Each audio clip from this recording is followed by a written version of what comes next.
Welcome to RS academy. ఈరోజు ప్రపంచంలో మరియు భారతదేశంలో మరియు రాష్ట్రాల్లో జరిగిన ముఖ్యమైన అంశాలను క్షుణ్ణంగా పరిశీలిద్దాం. ముందుగా ఈరోజు మొదటి అంశం ఏంటో ఒకసారి పరిశీలిద్దాం. ఓకే, సౌత్ ఇండియన్ బ్యాంక్ సంబంధించి ఒక ప్రచారాన్ని ప్రారంభించడం జరిగింది. సౌత్ ఇండియన్ బ్యాంక్ ఏదైతే ఉంటుందో కేరళ రాష్ట్రంలో ఒక ప్రచారాన్ని ప్రారంభించడం జరిగింది. ఈ కేరళలో ప్రారంభించిన ప్రచారం ఏంటి సార్ అంటే ఓనం వరుమయుడే ఓలం అనే ప్రచారాన్ని ప్రారంభించడం జరిగింది. కొంచెం జాగ్రత్త, ఇది ఎకానమీ. ఓకే, ఎకానమీలో భాగంగా కరెంట్ న్యూస్లో భాగంగా రావడానికి ఛాన్సెస్ ఉంది. ఇటీవల సౌత్ ఇండియన్ బ్యాంక్ ఇటీవల ఓనం పండుగ సందర్భంగా ఏ ప్రచారాన్ని మొదలు చేయడం జరిగింది అని అడగడానికి ఛాన్సెస్ ఉంది. కాబట్టి కేరళ రాష్ట్రంలో ఓలం అనే ప్రచారాన్ని ప్రారంభించడం జరిగింది. దీనికి సంబంధించి 90 నిమిషాలకు సంబంధించి 90 సెకండ్ల ఒక వీడియోని కూడా ప్రచారం చేయడం జరిగింది. 90 సెకండ్లకు సంబంధించిన ఒక వీడియోని ప్రచారాన్ని ప్రారంభించడం జరిగింది. ముఖ్యంగా ఏంటి సార్ అంటే ఎవరైతే గృహ రుణాలు కావచ్చు అండ్ వాటితో పాటు కార్ లోన్స్ అండ్ ఇతర లోన్లు తీసుకున్న వ్యక్తిగత రుణాలకు సంబంధించి వాళ్ళను ప్రోత్సహించడం కోసం మనకి సౌత్ ఇండియన్ బ్యాంక్ కేరళలో ఓలం అనే ప్రచారాన్ని 90 సెకండ్లతో ప్రారంభించడం జరిగింది. ఒక వీడియోని కూడా రిలీజ్ చేయడం జరుగుతుంది. ముఖ్యంగా ఏదైతే పడవ ఉంటుందో పాము ఆకారంలో ఉన్న ఈ సర్ప ఆకారంలో ఉన్న పడవ ప్రత్యేకంగా ఇది చేయడం జరిగింది. అంటే ప్రత్యేకమైన ఆఫర్ల కోసం సౌత్ ఇండియన్ బ్యాంక్ ఈ ప్రచారాన్ని మొదలుపెట్టడం జరిగిందని చెప్పవచ్చు. ఓకే, నెక్స్ట్ కరెంట్ న్యూస్ ఏంటి సార్ అంటే అమెరికా దక్షిణ కొరియా మధ్య విన్యాసాలు, యుద్ధ విన్యాసాలు అనేవి ఇదవ్వడం జరిగింది. ఏ రెండు దేశాల మధ్య సార్ అంటే అమెరికా మరియు సౌత్ కొరియా. ఏదైతే సౌత్ కొరియా ఉంటుందో ఈ సౌత్ కొరియా మరియు అమెరికాల మధ్య ఒక విన్యాసం అనేది అంటే యుద్ధ విన్యాసాలు జరుగుతున్నాయి. డిఫెన్స్ ఎక్సర్సైజ్ విన్యాసాలు జరగడం జరుగుతుంది. ఈ విన్యాసాల పేరు ఏంటి సార్ అంటే ఉలిచి ఫ్రీడమ్ షీల్డ్ అనే విన్యాసం అనేది జరుగుతుంది. అయితే యాక్చువల్గా ఇది 27వ తారీఖున ఆగస్టు 27వ తారీఖున ముగింపు వేడుకలు జరగాలి. కానీ డొనాల్డ్ ట్రంప్ 21 ఆగస్టునే ఈ విన్యాసాన్ని ముగించడం జరుగుతుంది. ఇక్కడ కరెంట్ అఫైర్ లో క్వశ్చన్ ఏమని అడుగుతాడంటే మనకి అమెరికా సౌత్ కొరియాల మధ్య జరిగిన విన్యాసం ఏంటి, యుద్ధ విన్యాసం అంటే ఉలిచి ఫ్రీడమ్ షీల్డ్ అనే యుద్ధ విన్యాసం గురించి అడగడానికి ఛాన్సెస్ ఉంది. ఆల్రెడీ మనకి ఈ అమెరికా అనేది హుర్ముజ్ సంబంధించిన ఏవైతే సంక్షోభం ఉంటుందో దాంట్లో పాల్గొంటుందని కూడా ఇదవ్వడం జరిగింది. రీసెంట్ గానే భారతదేశం పైన టారిఫ్ ఏదైతే టారిఫ్ ఉంటుందో ఈ టారిఫ్ ని కూడా పెంచడం జరిగినట్లుగా ప్రకటించారు. ఏదైతే రష్యా నుంచి చమురు కొనుగోలు చేస్తున్నామో ఆ చమురు కొనుగోలు సందర్భంగా మన భారతదేశం పైన ఈ ట్యాక్సెస్ వేయడానికి సిద్ధంగా ఉండడం జరుగుతుంది. ఏది సార్ అంటే ఈ అమెరికా. నెక్స్ట్ కరెంట్ న్యూస్ వెళ్ళిపోతే 51 వసంతాలు పూర్తి చేసుకున్న ఏది సార్ అంటే కేయు అంటే కాకతీయ యూనివర్సిటీ ఏదైతే ఉంటుందో తెలంగాణ రాష్ట్రానికి సంబంధించిన యూనివర్సిటీ ఏది సార్ అంటే కాకతీయ యూనివర్సిటీ. ఈ కాకతీయ యూనివర్సిటీ ఏదైతే ఉందో ఇది ఆగస్టు 19 నాటికి 51 సంవత్సరాలు పూర్తి చేసుకోవడం జరిగింది. అంటే 2026లో 51 సంవత్సరాలు అయితే 2025 సంవత్సరం నాటికి ఇది 50 సంవత్సరాలు పూర్తి చేసుకోవడం జరిగినది. అండ్ దాని తర్వాత 1976వ సంవత్సరం ఆగస్టు 19వ తారీఖున ఏదైతే కాకతీయ యూనివర్సిటీ ఉంటుందో ఈ కాకతీయ యూనివర్సిటీని ఏర్పాటు చేయడం జరుగుతుంది. ఎగ్జామ్ పాయింట్ ఆఫ్ వ్యూలో అడగడానికి ఛాన్సెస్ ఉంది. టుడే నేను అడగబోయే క్వశ్చన్ ఏంటి సార్ అంటే ఆంధ్రప్రదేశ్ లో కూడా ఒక యూనివర్సిటీ ఫేమస్. ఆ యూనివర్సిటీ పేరు ఏంటి సార్ అంటే ఆంధ్ర యూనివర్సిటీ. ఈ ఆంధ్ర యూనివర్సిటీ ఏర్పాటయ్యి ఎన్ని సంవత్సరాలు పూర్తయిందో కామెంట్ రూపంలో తెలియజేయండి. ఓకే, ఏదైతే మన కాకతీయ యూనివర్సిటీ 51 సంవత్సరాలు పూర్తయింది 2026 సంవత్సరం నాటికి. అయితే ఆంధ్ర యూనివర్సిటీ ఏర్పాటయ్యి 2026 సంవత్సరాల నాటికి ఎన్ని సంవత్సరాలు పూర్తయింది, ఆంధ్ర యూనివర్సిటీ ఎప్పుడు శంకుస్థాపన చేశారు, అది కామెంట్ రూపంలో తెలియజేయండి. ఎవరైతే మన యూట్యూబ్ ఛానల్ ఈ కరెంట్ అఫైర్ ఫాలో అవుతున్నారో వాళ్ళకి సంబంధించిన న్యూస్. అండ్ దాంతో పాటు నెక్స్ట్ కరెంట్ న్యూస్ ఏంటి సార్ అంటే మనకి ఈ ముంబై ప్రాంతానికి సంబంధించిన ఒక కరెంట్ న్యూస్. ఓకే, ఈ ముంబై ప్రాంతానికి సంబంధించి ముంబై 3.0 అనే కార్యక్రమాన్ని ప్రారంభించారు. ఎస్ సార్ అంటే ముంబై 3.0 అనే కార్యక్రమం. ఓకే, దాదాపుగా 4,000 కోట్ల రూపాయలతో ఈ ముంబై 3.0 అనే కార్యక్రమాన్ని ప్రారంభించారు. ముఖ్యంగా ఏదైతే మనకి ముంబై విస్తరణకు సంబంధించి రాయ్గఢ్ లో ఈ కార్యక్రమాన్ని ప్రారంభించడం జరిగింది. ఎక్కడ సార్ అంటే రాయ్గఢ్ ప్రాంతంలో ఇచ్చేయడం జరిగింది. దాదాపుగా 124 గ్రామాలు, ఓకే 124 విలేజెస్, 124 గ్రామాలు, దాని తర్వాత దాదాపుగా 323.44 చదరపు కిలోమీటర్ల వైశాల్యంతో ముంబైని 3.0గా దీన్ని అభివృద్ధి చేయడం జరుగుతుంది. ఓకే, దాదాపుగా 44,000 కోట్ల రూపాయలతో దీన్ని ఇచ్చేస్తున్నారు. ముఖ్యంగా దీనిలో అటల్ సేతు అండ్ అక్కడ నుంచి ఓకే నావీ ముంబై అండ్ నావీ ముంబై విమానాశ్రయము and IT and logistics and data center, ఇవన్నీ కూడా ఈ ముంబై 3.0లో భాగంగా అభివృద్ధి చేయడం జరుగుతుంది. ఎగ్జామ్ పాయింట్ ఆఫ్ లో 100% అడగడానికి ఛాన్సెస్ ఉంది. ముంబై 3.0 అంటే ముంబై నగర విస్తరణ కోసం చేపట్టిన ప్రాజెక్ట్ ఇది. ముంబై నగర విస్తరణ కోసం చేపట్టిన ప్రాజెక్ట్ ఏది సార్ అంటే ముంబై 3.0.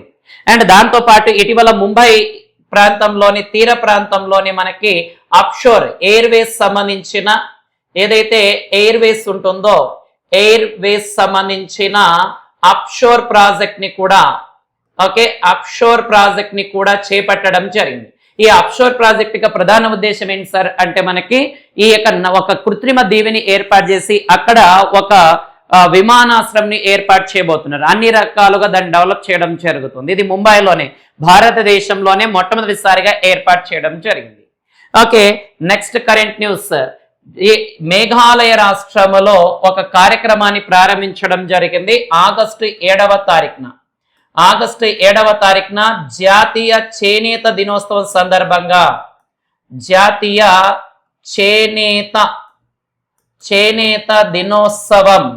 చేనేత దినోత్సవం సందర్భంగా మేఘాలయ రాష్ట్రములో మనకి మేఘాలయ ఈరి పట్టు కోసం ఈరి సిల్క్ ఏదైతే ఉంటుందో దానికి సంబంధించిన సెంటర్ ఆఫ్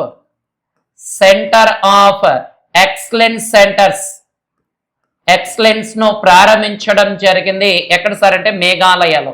ఈరి పట్టు ఏదైతే ఉంటుందో ఈరి పట్టు కోసం ఆగస్టు 7వ తారీఖున జాతీయ చేనేత దినోత్సవం సందర్భంగా ఎవరైతే మనకి ఆ రాష్ట్ర ముఖ్యమంత్రి అంటే మేఘాలయ రాష్ట్ర ముఖ్యమంత్రి అయిన కె సంగ్మా గారు దీన్ని ప్రారంభించడం జరిగింది.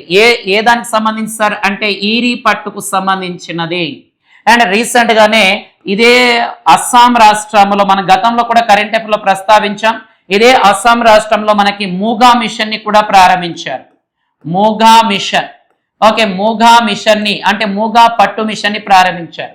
అంటే బాగా ఫేమస్ ఈ పట్టు అనేది రీసెంట్ గా చూసుకుంటే మనకి చాలా ఇంపార్టెంట్ అయిన పట్టు. దీనిని ఈ మూగా పట్టు చీరను ఇటీవల ప్రైమ్ మినిస్టర్ నరేంద్ర మోడీ గారు పిఎం నరేంద్ర మోడీ గారు ఇటీవల ఇటలీకి సంబంధించిన ఇటలీ ప్రధాన మంత్రి అయిన జార్జియా మెలోని గారికి ప్రజెంటేషన్ చేయడం జరిగింది.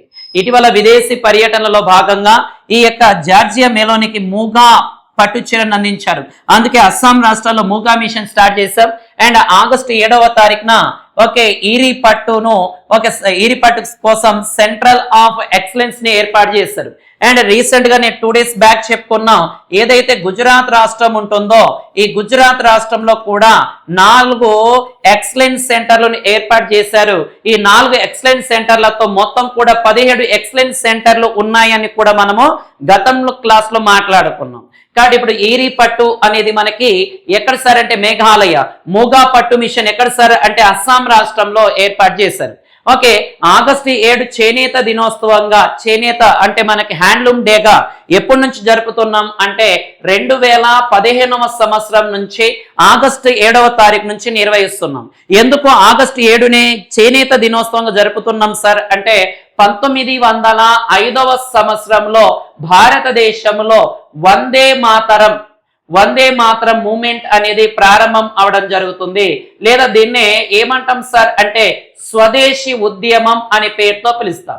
ఈ స్వదేశీ ఉద్యమం కారణంగా ఆగస్టు 7 1905లో ప్రారంభించినందుకు 2015 ఆగస్టు 7వ తారీఖున ప్రైమ్ మినిస్టర్ నరేంద్ర మోడీ ఈ చెన్నై తమిళనాడు ప్రాంతంలో ఈ దినోత్సవాన్ని ప్రకటించడం జరిగింది. ఇలాగ మనకి 2026లో ఆగస్టు 7వ తారీఖున చేనేత దినోత్సవం సందర్భంగా మేఘాలయ రాష్ట్ర సీఎం అయిన కె సంగ్మా గారు ఈరి పట్టు మిషన్ ని ప్రారంభించారు.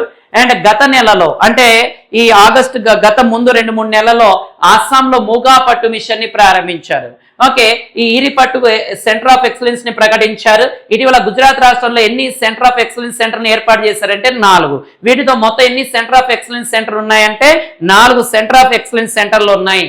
కొంచెం దీన్ని రౌండ్ అప్ చేస్తే కొంచెం జాగ్రత్తగా మీరు ప్రజెంటేషన్ చేసుకోండి. ఇంకో విషయం ఏంటంటే ఆర్ఎస్ అకాడమీలో independent batch SI and constable special batch అనేది ప్రారంభమైంది. కాబట్టి ఎవరైనా ఈ యొక్క చుట్టుపక్కల ఉన్న వాళ్ళు తొందరగా జాయిన్ అవ్వాలనుకుంటే మీకు ఈ యొక్క ఇండిపెండెంట్ బ్యాచ్ లో 50% రాయితీ కూడా ఉండడం జరుగుతుంది. మేము ఏదైతే చెబుతున్నామో ఇది ఏదైతే ఉన్నాయో వీటిని పీడిఎఫ్ రూపంలో మీకు ప్రజెంట్ కూడా చేస్తున్నాం. ఈ పీడిఎఫ్ రూపంలో మీకు కావాలనుకుంటే ఆర్ఎస్ అకాడమీ కర్నూలు అనే Telegram group and RS academy Kurnool అనే ఈ వాట్సాప్ ఛానల్లో జాయిన్ అవ్వండి. వాటితో పాటు మీకు రెగ్యులర్ గా వీటికి సంబంధించిన ఎగ్జామ్ కూడా కండక్ట్ చేయడం జరుగుతుంది. దానికి సంబంధించి గూగుల్ ప్లే స్టోర్ నుంచి ఆర్ఎస్ అకాడమీ కర్నూల్ అనే యాప్ ని డౌన్లోడ్ చేసుకొని దానిలో ఈ ఆర్ఎస్ అకాడమీకి సంబంధించిన అన్ని రకాల వాటిని పొందవచ్చు మీరు. ఓకే, నెక్స్ట్ కరెంట్ న్యూస్కి వెళ్ళిపోదాం. ఓకే, నావిక దళంలో 2 కొత్త మానవరహిత విమానాలను చేర్చుకోవడం జరిగింది. ఏవి సార్ అంటే మానవ రహిత విమానాలు. ఈ మానవ రహిత విమానాలు ఏవైతే ఉన్నాయో ఇవి కొత్తగా నౌకాదళంలో లేదా నావిక దళంలో వీటిని చేర్చారు. వీటి పేరు ఏంటి సార్ అంటే MQ-9B సీ గార్డియన్ అనేది వీటి యొక్క పేరు. మీకు ఇక్కడ నుంచి అడిగేది ఇదే. ఇటీవల మానవరహిత విమానాలను నౌకాదళంలో చేర్చారు. వాటి పేర్లు ఏంటి సార్ అంటే MQ-9B సీ గార్డియన్ అనేది మనకి ఇది స్వదేశీ పరిజ్ఞానంతో తయారు చేయడం జరుగుతుంది. వీటిని దాదాపుగా 40,000 అడుగుల ఎత్తు వరకు ఇవి ఎగురుతాయి. అండ్ దాని తర్వాత 30 గంటల పైగా 30 గంటల పైగా ఇవి ఎక్కడ ఉంటాయి సార్ అంటే గాలిలోనే ఉండగలిగే కెపాసిటీ వీటికి ఉండడం జరుగుతుంది. అంటే దేశ భద్రత నిర్వహణలో భాగంగా నౌకాదళం వీటిని ఏమి సార్ అంటే MQ-9B సీ గార్డియన్ లో లీజుకు తీసుకోవడం జరిగినది. ఓకే, ఏం తీసుకుంది సార్ అంటే లీజుకు తీసుకోవడం జరిగింది. ఓకే, నెక్స్ట్ కరెంట్ న్యూస్ చూద్దాం. ఓకే, నేపాల్ సైన్యం యొక్క గౌరవ జనరల్ హోదాను భారత జనరల్ కి అందించడం జరుగుతుంది. ఓకే, నేపాల్ దేశానికి సంబంధించిన సైన్యం అందించే గౌరవ జనరల్ హోదా ఈ జనరల్ హోదా ఏదైతే ఉంటుందో ఈ జనరల్ హోదాను భారత సైన్యాధిపతి అయిన ఇండియన్ చీఫ్ జనరల్ అయిన ఓకే జనరల్ ధీరజ్ సింగ్ సేత్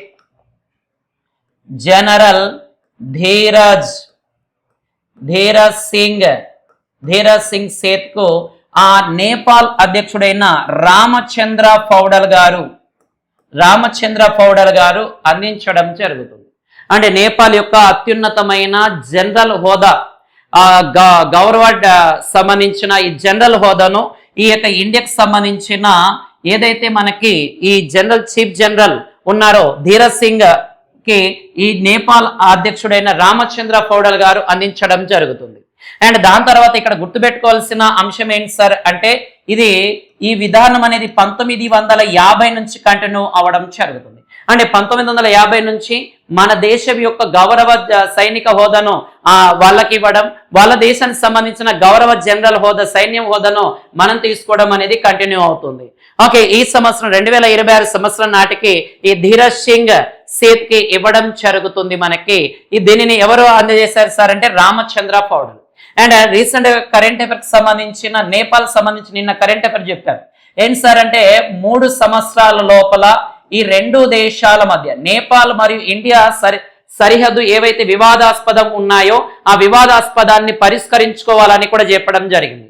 అంటే గతంలో ఉన్న లీపు లేక్, లింపేదోరా, కాలాపాని ప్రాంతాలు ఏవైతే వివాదాస్పదంగా ఉన్నాయో వాటిని కూడా ఆ వివాదాస్పదాన్ని తీర్చుకోవాలని చెప్పడం జరిగింది. ఓకే, దాని తర్వాత నెక్స్ట్ కరెంట్ న్యూస్. ఓకే, ఈ గుజరాత్ రాష్ట్రంలో ఒక కొత్త ఆమోదం తెలపడం జరిగింది. గుజరాత్ రాష్ట్రంలో ఏదైతే మనకి జువాలజికల్ పార్క్ ఉంటుందో ఎక్కడ సార్ అంటే జూనా డీవా అనే ప్రాంతంలో డెస్టర్ అంటే డెస్టర్ జువాలజికల్ పార్క్. ఈ డెస్టర్ జువాలజికల్ పార్క్ లో night safari, okay, night safari పర్యటనను ఏర్పాటు చేయడం జరిగింది. చాలా చాలా ఇంపార్టెంట్ అయినది. ఓకే, గుజరాత్ రాష్ట్రంలో మనకి జూనా డివా అనే ప్రాంతంలో డెస్టర్ జువాలజికల్ పార్క్ ప్రాంతంలో నైట్ సఫారీని అందించడం జరిగింది. అంటే 1972 వన్యప్రాణి సంరక్షణ చట్టం ప్రకారం ఈ పార్కుల ప్రాంతంలో నైట్ సఫారీ అంటే రాత్రిపూట వీక్షేందుకు అనుమతి అనేది లభించడం జరుగుతుంది మనకి గుజరాత్ ప్రాంతంలో. ఓకే, కాబట్టి నిన్నటి రోజున చెప్పుకున్నాం ఏదైతే గుజరాత్ రాష్ట్రం ఉంటుందో ఈ గుజరాత్ రాష్ట్రంలోని కచ్ అనే ప్రాంతం ఏదైతే ఉంటుందో ఈ కచ్ అనే ప్రాంతంలో బన్నీ అనే గడ్డి భూములు ఉంటాయి. ఈ బన్నీ అనే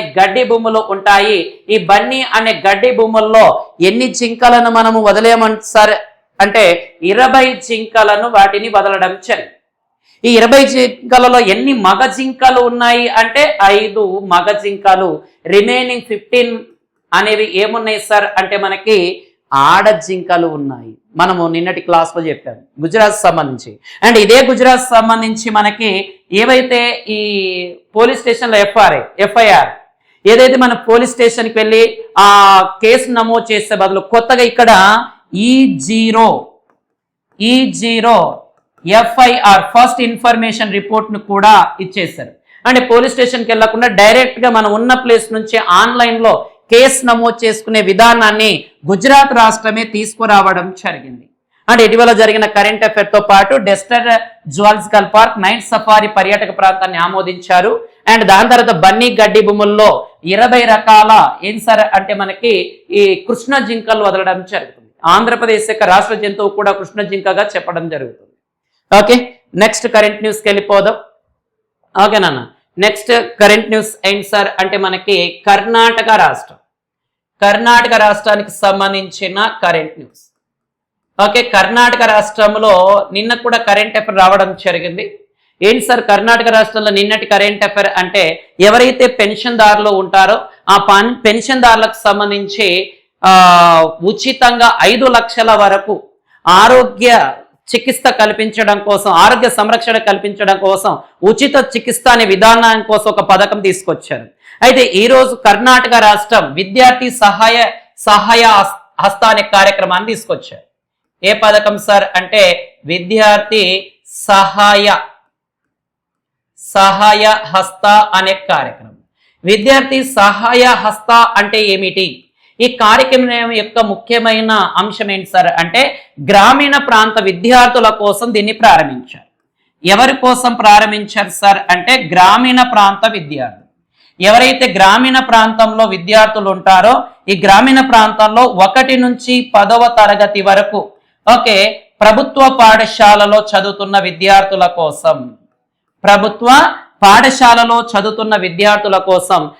ఈ పథకం ద్వారా వైద్య విద్య అండ్ ఇంజనీరింగ్ విద్యలో పూర్తి చేయడం కోసం ఈ పథకం ద్వారా వాళ్ళకి ఏం చేస్తున్నారు సార్ అంటే ఎక్కువ అవకాశాలు కల్పిస్తున్నారు.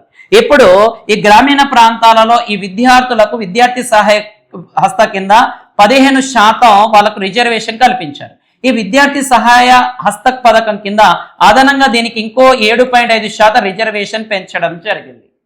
అంటే ఇప్పటి వరకు గ్రామీణ ప్రాంతాల్లో చదువుతున్న విద్యార్థుల కోసం వైద్య విద్యలో కావచ్చు, ఇంజనీరింగ్ కోర్సులో కావచ్చు, సహవృత్తి కోర్సులో జాయిన్ అయ్యే వారికి 15% రిజర్వేషన్ ఉండేది. ఇప్పుడు దీనికి అదనంగా 7.5% రిజర్వేషన్ కల్పించారు. అదే మనకి గ్రామీణ ప్రాంతాల్లో చదువుతున్న విద్యార్థుల కోసం. అది కూడా 1 నుంచి 10వ తరగతి వరకు గ్రామీణ ప్రభుత్వ పాఠశాలలో చదువుతున్న విద్యార్థుల కోసం ఈ పథకం తీసుకొచ్చారు. ఈ పథకం పేరు ఏంటి సార్ అంటే విద్యార్థి సహాయ హస్త అనేది. ఓకే, ఇది ఎందుకు సార్ అంటే గ్రామీణ ప్రాంతాల్లో ఉన్న విద్యార్థుల కోసం. అంటే నిన్న ఇదే కర్ణాటక రాష్ట్రం ఎవరైతే సీనియర్ సిటిజన్స్ ఉంటారో ఈ రాష్ట్ర ఉద్యోగులుగా పనిచేస్తున్న పెన్షన్దారులు ఉంటారో వాళ్ళకు ఉచితంగా ఈ ఆరోగ్య సంరక్షణ కోసం 5 లక్షల వరకు ఉచిత చికిత్స అందించడం కోసం కూడా నిన్న ఒక పథకం ప్రారంభించారని కూడా మీకు తెలియజేయడం జరిగింది. ఓకే, కాబట్టి ఈరోజు విద్యార్థి సహాయ హస్తకాన్ని పథకాన్ని ప్రారంభించారు. Next current news. Okay, Mongolia ప్రాంతంలో ఉలాన్ బాతురా అనే ప్రాంతంలో ఐక్యరాజ్య సమితికి సంబంధించిన ఒక సదస్సు జరగడం జరిగింది. ఎక్కడ సార్ అంటే మంగోలియా. ఈ మంగోలియా ప్రాంతంలో ఎక్కడ సార్ అంటే ఉలాన్ బాతర్ అనే ప్రాంతం. ఈ ఉలాన్ బాతర్ ప్రాంతంలో యుఎన్ఓకు సంబంధించిన ఎడారీకరణ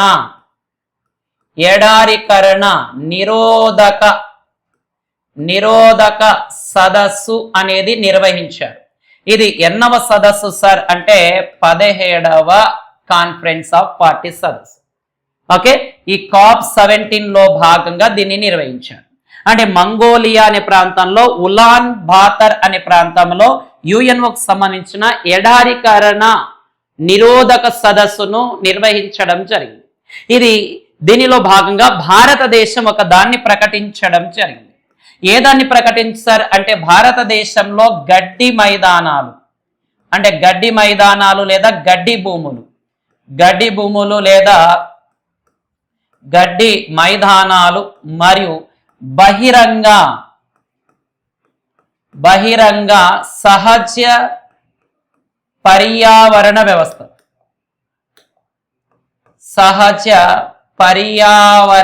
వ్యవస్థ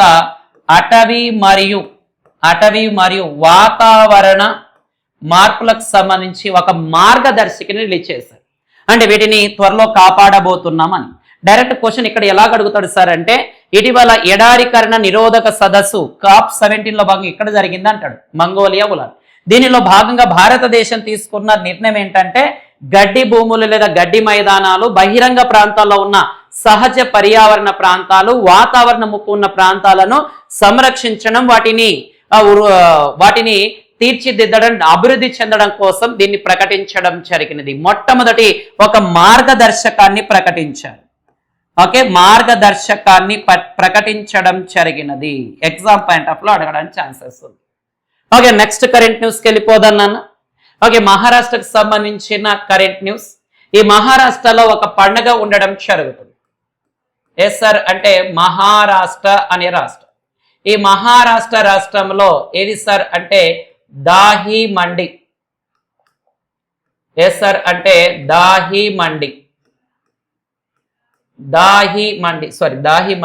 దాహి హుండి అనే పండుగ. ఈ దాహి హుండి అనే పండుగకి యునెస్కోకు సంబంధించి వారసత్వ హోదా కావాలని కోరుతున్నారు. వారసత్వ హోదా కావాలని ఇటీవల ఏ రాష్ట్రం దాహి హండి అనే పండుగను ప్రపోజల్ చేసిందంటే మహారాష్ట్ర. ఈ దాహి హండి అంటే మనము కృష్ణాష్టమి వేడుకలలో పైన ఉండే ఉట్టిని కొట్టడం కోసం ఈ మానవ నిర్మాణాలు ఒకరిపైన ఒకరి ఎక్కి కొట్టే ఆ పద్ధతి ఉంటుంది. దానిని ఏమని పిలుస్తారు సార్ అంటే మనకి గోవిందాలు అని పిలుస్తారు. దానిని ఏమంటారు సార్ అంటే గోవిందాలు అనే పేరుతో పిలుస్తారు. ఈ గోవిందాలకు సంబంధించిన సాంప్రదాయాన్ని వారసత్వ జాబితాలో చేర్చాలని ప్రకటించడం జరుగుతుంది.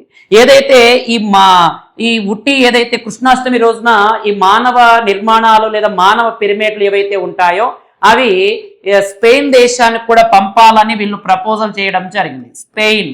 స్పెయిన్ దేశంలో కూడా ఇలాంటి ఉత్సవాలు జరిగినప్పుడు వాటిని కొట్టే విధంగా దీన్ని తీసుకురావడం జరుగుతుంది మనకి. ఇది కానీ చాలా చాలా ఇంపార్టెంట్ అయినది మనకి మహారాష్ట్రలో దాహి మండి అంటే ఏంటి సార్ అంటే ఈ ఏవైతే కృష్ణాష్టమి రోజున ఈ ఉట్టి కొట్టే విధానాన్ని దాన్నే గోవిందాలు అంటాం, వీటిని మానవ పిరమిడ్లు అంటాం.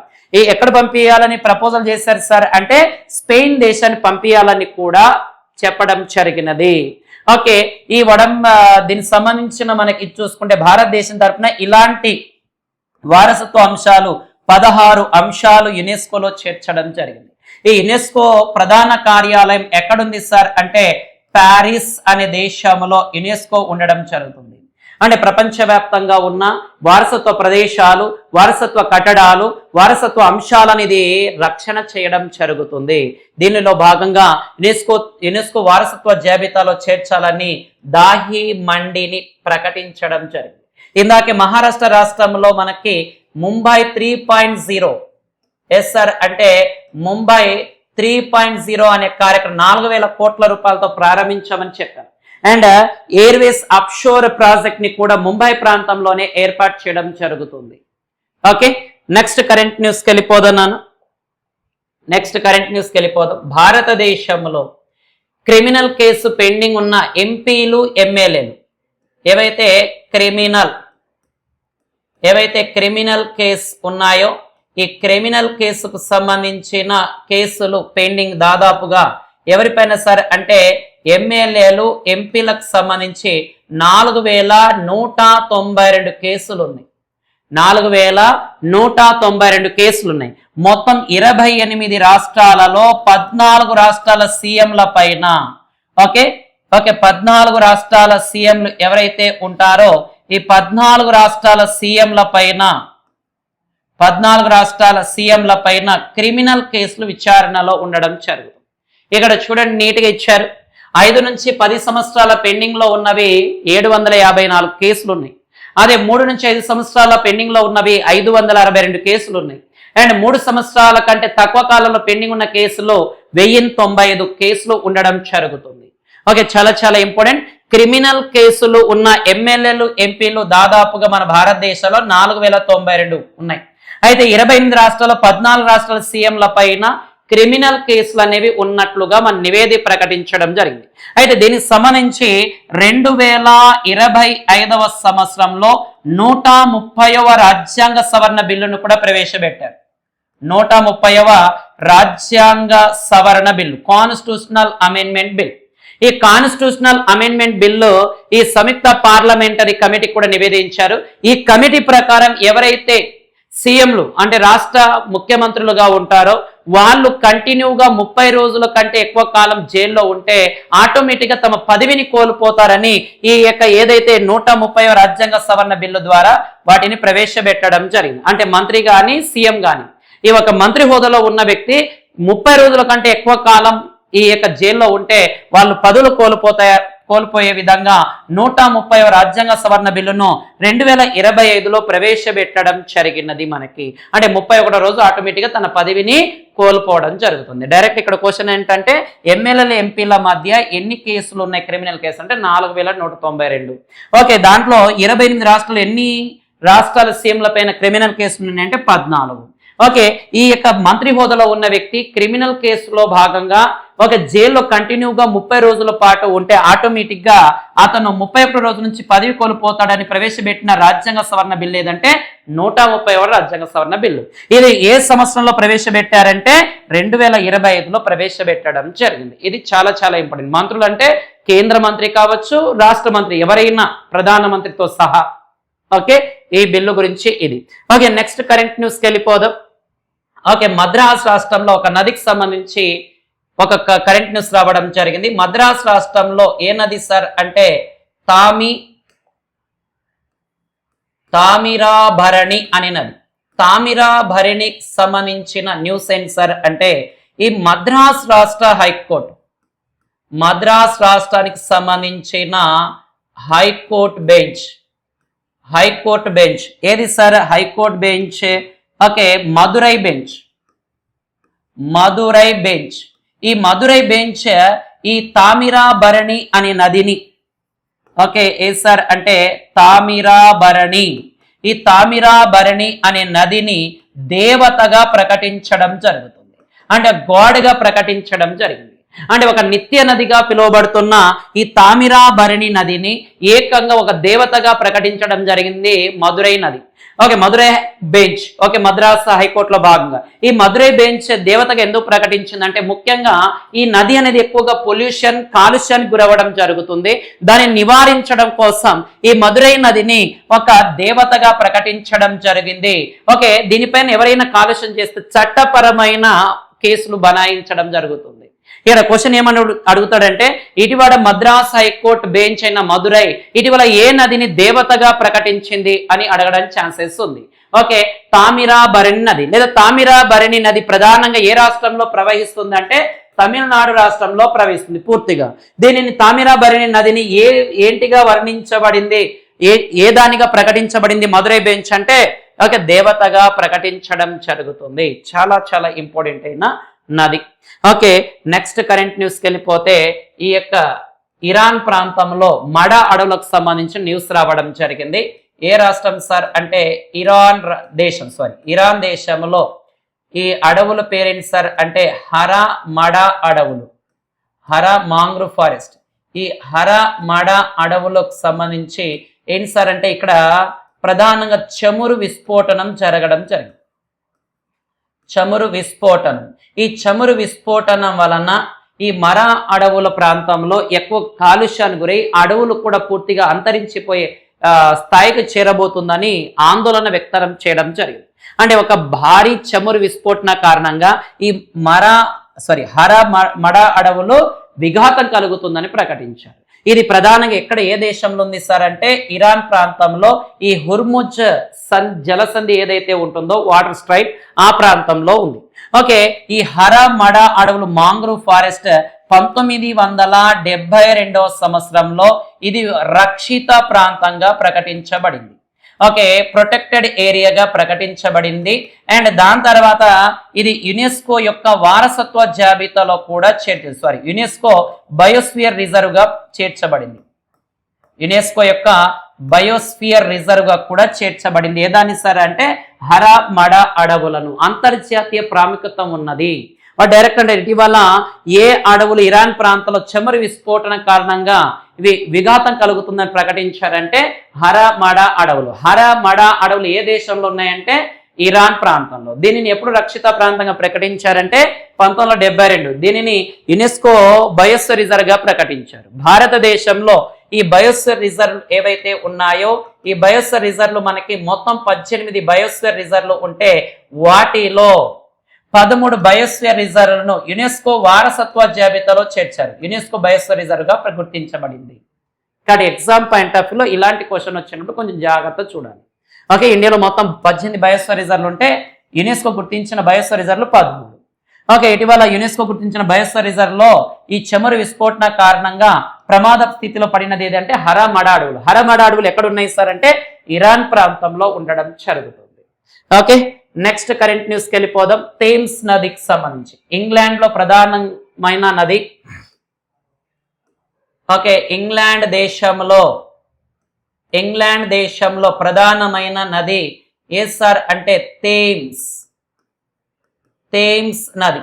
ఈ థేమ్స్ నది ప్రధానంగా గంగా అండ్ హరిద్వార్, ఋషికేశ్ ప్రాంతంలో మనకు ప్రధానంగా నదిని హారతి ఇవ్వడం జరుగుతుంది. అలాగా ఇంగ్లాండ్ ఏదైతే ఉంటుందో ఇంగ్లాండ్ ప్రాంతంలో ఉన్న ఈ థేమ్స్ నదికి గంగా హారతిని ఇవ్వడం జరుగుతుంది.